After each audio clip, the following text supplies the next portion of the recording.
We will now call on Honorable M. Dlamini, Economic Freedom Fighters, and then the chairperson will proceed from here.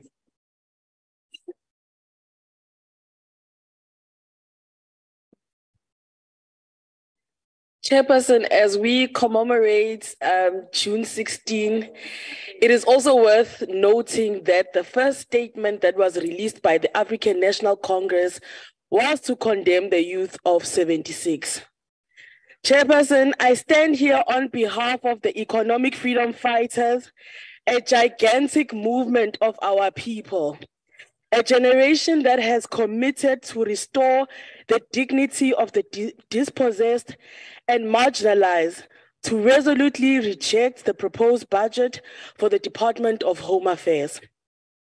We reject the budget of a minister who compromises the dignity of African nationals in this country, in particular Zimbabweans, through the continued waivering of the Zimbabwean exemption permit, leaving Zimbabweans in this country dangling for another 6 months, facing challenges, obtaining bank cards, driver's licenses, and having to spend a lot of money on waiver applications. Under the watchful eye of this minister, African nationals are being scapegoated for the challenges faced by South Africa, such as crime, unemployment, and lack of medical services. It is shameful, Minister, and no amount of denialism can make us unsee or unhear the utterances of your stances, that immigration is only condemned when it's black. We can only draw a conclusion from an Uber driver here in Cape Town, Sebastian, who is in a possession of a Section 24 visa since 2004 and has been sent from pillar to post to finalize his application for indefinite refugee, is being victimized by this department. And that you, Minister, cannot positively account for every person in this country. The minister has a duty to facilitate, regulate, and execute South Africa's immigration laws and policies, but this has not been the case.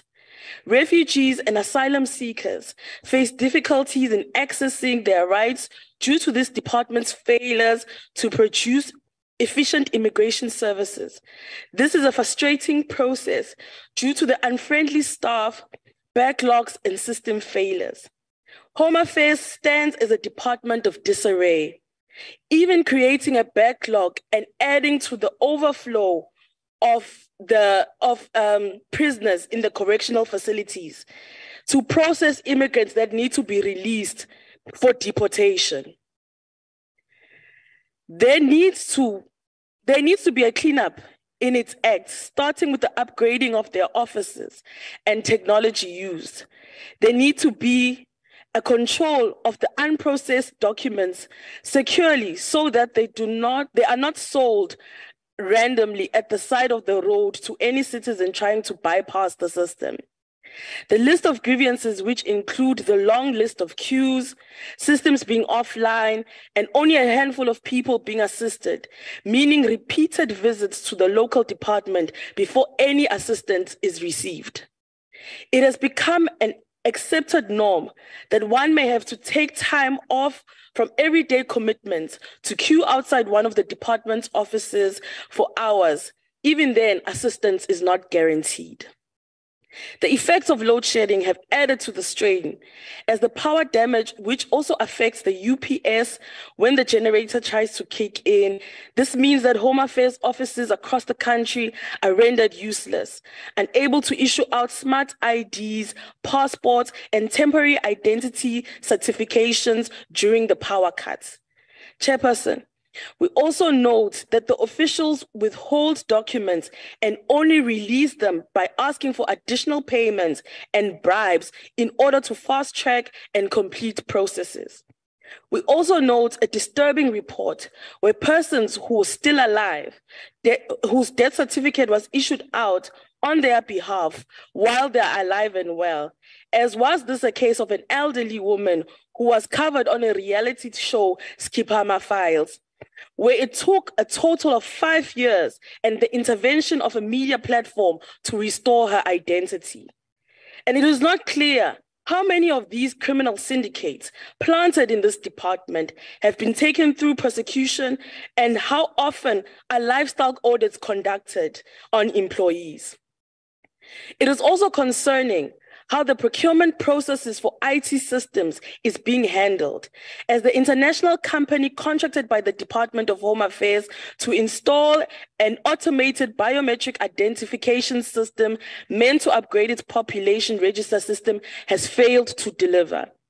Minister Motsoaledi has failed to eradicate the problem of long queues at the department. He has specifically failed to resolve the ICT problems that have led to excessive delays in the processing of applications at this department. And his treatment of Zimbabwean permit holders is indicative of his deep-seated hatred for fellow Africans. As we move towards the 2024 general elections, the department ought to embark on an initiative on intensive birth and ID registration campaign, working together with the IEC to ensure that those who need IDs get them, and that everyone who should be registered to vote is registered. Chairperson, we also called for the automatic registration of everyone who attains the age of 18 in this country. There is no plausible reason why Home Affairs and IEC should be opposed to this, unless only for the fear of losing elections. Chairperson, the EFF rejects this vote. Thank you very much. We'll now proceed to Honorable Mikalakis.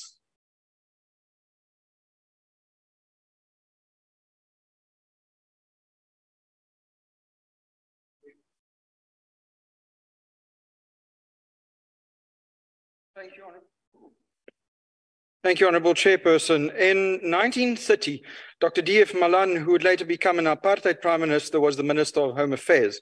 He tabled in 1930 a law known as the Immigration Quota Act to impose restrictive measures on the entry of immigrants. Among those who were undesirable were Lithuanians, in effect Jews, and Greeks. I am a Greek. Among the lone voices in opposition was a Jewish MP from the United Party, Emil Nathan.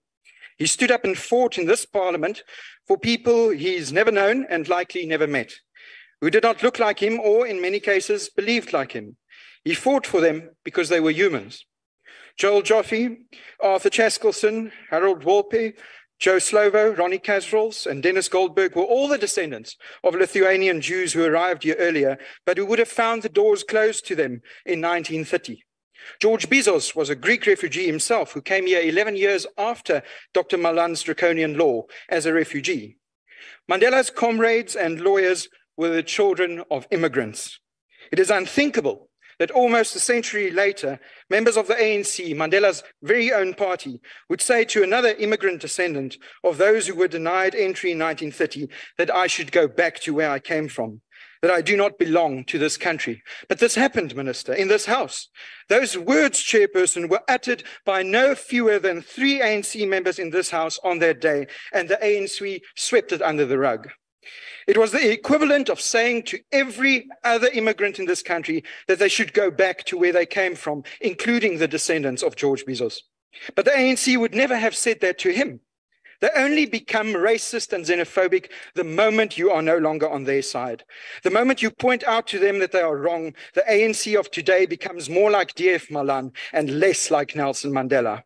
In fact, if we have a close look at what is going on at the immigration offices and Home Affairs branches, we will find something that will impress nationalists like Malan immensely. This week, in a report, I read about an American who invested and built a business in renewable energy that has been operating for 10 years here. He put his entire pension into South Africa and is currently giving work to 30 people. Home Affairs declined his permanent residence application because he doesn't have a master's degree. In another case, I've heard of a German engineer's visa that was declined, and an Italian friend of mine who owns businesses and properties, but more importantly, who pays taxes here, was refused citizenship after living in South Africa for decades. The very same taxes that helps this government to build schools, hospitals, houses, and roads. It's not ANC money, it's tax money. And this government is chasing away taxpayers. But the way It treats African immigrants and refugees as even worse. Around 90,000 South Africans are estimated to receive a rental income from renting out their property to immigrants for shops. Every time an immigrant buys stock from a wholesaler, he or she pays sales tax that benefits South Africans. Let's say there are 3 million legal immigrants in this country renting a room for 300 Rand a month from a South African. It would be an economic benefit of 9 billion Rand per year to poor South Africans just in rental income. Yes, of course, we have immigration laws that must be followed. I do not for one second, Minister, advocate that it should be a free-for-all. No country in the world can afford that. But then we need to help those who want to follow these laws to do so easily, instead of putting every possible stumbling block in their way. We should make it as easy as possible for those who can bring skills and investment and who are willing to work hard to come here and build a future in South Africa. It will create jobs and competition and an economy from which all of us can benefit. Chairperson, then there's also a segment of persons who are here because they have nowhere else to go, asylum seekers. South Africa has an international obligation to fulfill its duties towards these individuals. It also has a humanitarian obligation, which we are failing at. The UN Convention defines a refugee as a person who has a well-founded fear of persecution or who would need protection from torture or are at risk of cruel and unusual treatment or punishment in their home country. Helping refugees or asylum seekers is not opening the floodgates, it's being humane. The irony of the ANC's action is that it's willing to protect al-Bashir and Vladimir Putin, but it treats those fleeing from Bashir and Vladimir Putin like trash. The majority of these individuals, unlike their presidents, are not criminals. They go through the process of trying to get permits and apply for refugee status, but the process on the side of the Immigration Office and Home Affairs is so pathetic that it feels deliberate. It feels like a conscious political decision not to help desperate individuals. Can I remind you, as I said earlier, George Bizos, the man who saved Mandela from the gallows, was not an immigrant. He was a refugee. South Africa today has the same kind of guilt to bear for closing its doors to those desperate for a place of safety as the National Party had for closing the doors just before the Second World War. How pathetic is the ANC for using vulnerable people on the one side and people who create jobs for South Africans on the other as a scapegoat for their own failure. How pathetic is the ANC for instilling hatred and xenophobia among South Africans when it's too spineless to acknowledge to South Africans that the ANC itself is the reason why we don't have work or food. Chairperson, what this country needs in terms of immigration policy is simple. It needs leadership that will show through its example that human beings should be treated with respect as the Constitution requires. It should make it easy or as easy as possible for those who want to bring skills and investment to create jobs and to come here and do so freely. And it should put effective processes in place to ensure that those who seek refuge and asylum can find a place of safety in this country, as so many South Africans did in those countries during apartheid. I fear that in all three of these tasks, Home Affairs is failing as a consequence of its own incompetence and as an extension of the ANC's racist agenda. In the final minutes of the first episode of The West Wing, President Bartlett reads a message about immigrants who have survived at all odds to reach American shores. He then says to his staff, with the clothes on their back, they came through a storm. And those who didn't die want a better life and they want it here. Talk about impressive. My point is this, break is over. Chairperson, the minister needs to say to his department that the break is over. We need to do better and we need to be better people. Thank you. Thank you very much. We'll proceed to Honorable De Bruin. Honorable De Bruin. Honorable Chairperson, Honorable Chair, the Department of Home Affairs has a duty to protect the interests of South African citizens by ensuring that our borders are secure, our citizenship is protected, and our identity documents are secure and accessible. Yes, Honorable Chair. Honorable Chair, am I audible? Yeah, audible. Please proceed. Thank you. Unfortunately, Chair, we have seen numerous instances where the department has failed in its mandate, and one of the primary concerns is that the management of immigration. The department has failed to effectively manage immigration and is unable to track undocumented immigrants and persons whose documents have expired. resulting in a number of negative consequences for our country. We have seen increased crime, unemployment, and a strain on our social services due to uncontrolled immigration.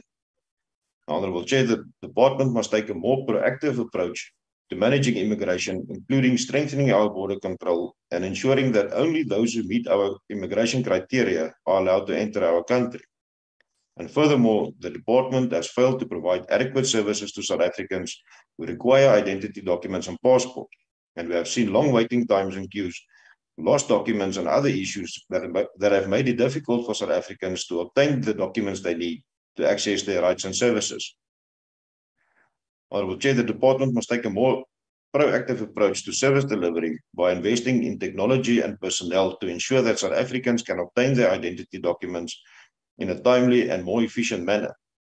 And moreover, inadequate infrastructure poses significant challenges for the Department. Insufficient space and resources at their offices contribute to overcrowding and prolonged waiting time. And the Department must invest in expanding its facilities and upgrading its infrastructure to accommodate the increasing demand and provide service delivery. Honourable Chairperson, the Department has already failed in its mandate to such an extent that extraordinary measures to address the serious state in which the Department finds itself should have been implemented years ago. But as we know, it hasn't. And what can we expect from a department with a staffing level of only 36% and an ANC government that only caters for itself? Agbare Voorsitter, die Departement van Binnelandse Sake staan voor verskeie uitdagings. Daar is herhaaldelike klagtes van korrupte praktyke, swak dienslewering en swak bestuur. En die VF+ eis vir die implementering vir strenger maatreëls om korrupte gedrag uit te roei, bekwame personeel aan te stel en te verseker dat die departement doeltreffend en doelgerig funksioneer. Laas jaar hierdie tyd het ons gehoor die beloftes van die departement oor die implementering van nuwe stelsels en geriewe om te verseker dat die werksaamhede van hierdie departement verbeter. Maar 'n jaar later is die dienslewering van hierdie departement van so 'n aard dat die rye en die wagtye vir dokumentasie net langer en langer geword het. Agbare Voorsitter, Suid-Afrikaners is moeg vir die leebeloftes van die departement en die regering jaar na jaar.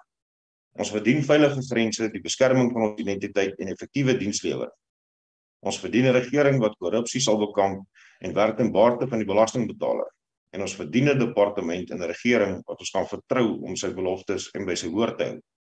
Agbare Voorsitter, so 'n regering sal wel gevestig word na die 2024 verkiesing. Dankie. Now, to close the debate, we call upon the Minister to please come forward.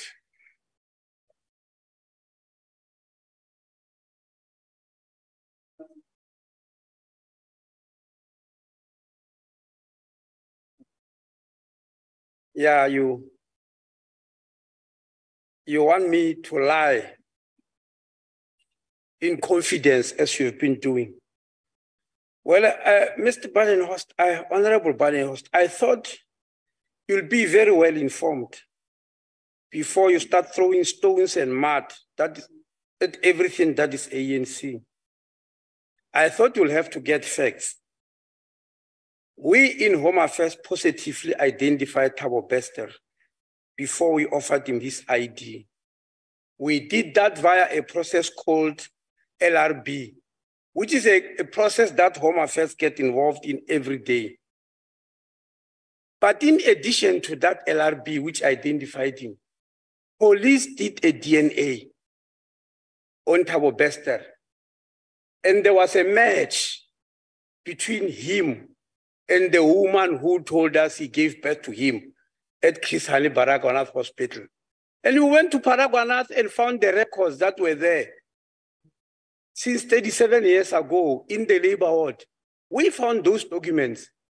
We even found them at the school where he was. But more than anything else, the police did a DNA. I'm not sure what is this obsession from the DA, because even in the National Assembly, apart from me giving this information, they keep on repeating it. There is a DNA match between Thabo Bester and Maria Macy Bester, who is now Mabaso. That DNA matches. So I don't know why, there seems to be a belief from DA that every black person we meet, you must do a DNA on them. We don't do that. That seems to be the standard. We don't do that. I must explain maybe how the LRB works. The standard in Home Affairs is that you must take your ID before 30 days after birth. Every day after 30 days is regarded as an LRB, especially 1 year. If you go for 1 year without being born, without taking an ID, you won't go to Home Affairs and just get it. They start an LRB. What does it mean? We try to identify you by going to all the places where you could have been, whether a crèche, preschool, or Sunday school, or church, royal family. If you ever went to a school, any place where you tell us you could have been, we go and get documents there. We even go to clinic or hospital where you tell us you have been born, like we did with Thabo Bester. Once we get those documents, we don't give you an ID. We set up a tribunal. Every Home Affairs office has got a tribunal that meet quite frequently to look into those documents. If they believe the documents make sense, then they pass a resolution that you must get your ID. In extreme cases, they then go and do a DNA. So DNA is not standard for everybody who wants an ID, as DA seems to be believing. Then there is this issue that, no, this department has collapsed and all that. Our last report in the National Assembly shows that 90% of all the 1.2 million kids who were born in the last financial year, 90% of them were given IDs by Home Affairs in the first 30 days. The only 10% got them after 30 days. You have never failed. You have never heard about an election having failed because Home Affairs did not issue IDs. All the elections that took place were successful and declared free and fair. All of you here in this house, you have got bank accounts because you have got documents from Home Affairs. None of you will ever say they failed to obtain a bank account because Home Affairs did not give them any documents. Nobody is at any university in South Africa today without having had documents from Home Affairs. This year, SARS was praised by all and sundry for a massive success in the collection of 1.5 trillion rand. I've got news for you. SARS did that because they got documents from Home Affairs. SARS will never have achieved that feat if Home Affairs was unable to give documents. That will never have happened. The issue of IEC, Honorable Matebula, just to give you information, we don't wait for elections to meet IEC. We meet with the IEC every month to look at people who have passed on and remove them from the voters' roll, and those who have just been included by virtue of reaching the age of voting. That is what happens monthly. We compare those notes. And if there are any problems, we solve them long before elections. We don't just rush and stay IEC, let's meet because it's an election. It's something that is ongoing. Chairperson, the issue of what's happening in Mozambique, Honorable Smith, is painful for us. But it has got nothing, in Libombo, about trucks, it has got nothing to do with Home Affairs. It's a customs matter. Customs don't fall under BMA. It is from this house that you reverse that. The National Assembly made a mistake and put SARS and customs under BMA. It is this house that removed it and sent the bill back to the National Assembly. I thought you'll know better. So the problem is not even with SARS, what's happening in Mozambique, it's because the customs system in Mozambique are manual. Those trucks on the South African side are cleared even before they reach the border post. But when they arrive there, they are done manually. We are discussing with Mozambique to solve this problem because it's not interest of both countries. It's not because Home Affairs is failing. And that's why I mentioned the reconstruction of our border post. That was the sentence I started with here, that we are going for requests for proposals to rebuild 6 of the busiest border posts. That involves Libombo. And part of that project, which I said will be a multi-billion rand project, is to solve the problem that we are talking about. Because we are asking Mozambique to start making their systems automated so that the trucks can pass. Because all the mining companies in South Africa, in Northwest, in Mpumalanga, in Limpopo, have taken a decision that they no longer use Richards Bay. They are using Maputo Harbor. I'm giving you a minute, Minister, too. Thank you. Yes, thank you very much. They are using Maputo Harbor. And that's why chrome, platinum, everything. And yes, it's true. Those queues go up to 20 kilometers. But the moment the customs in Mozambique resolve their issue, in order to welcome them, or if they don't, the one-stop border post that we are building will eventually solve this problem. So please, get facts before you attack. This thing has got nothing to do with BMA. On the issue of corruption, Chairperson, regardless of how we attack it, as we fight it every day, we have got a counter-corruption unit that is working up to so far. Just from last year only, we have already suspended 32 officials, and we are charging them, and we are putting some to the hogs.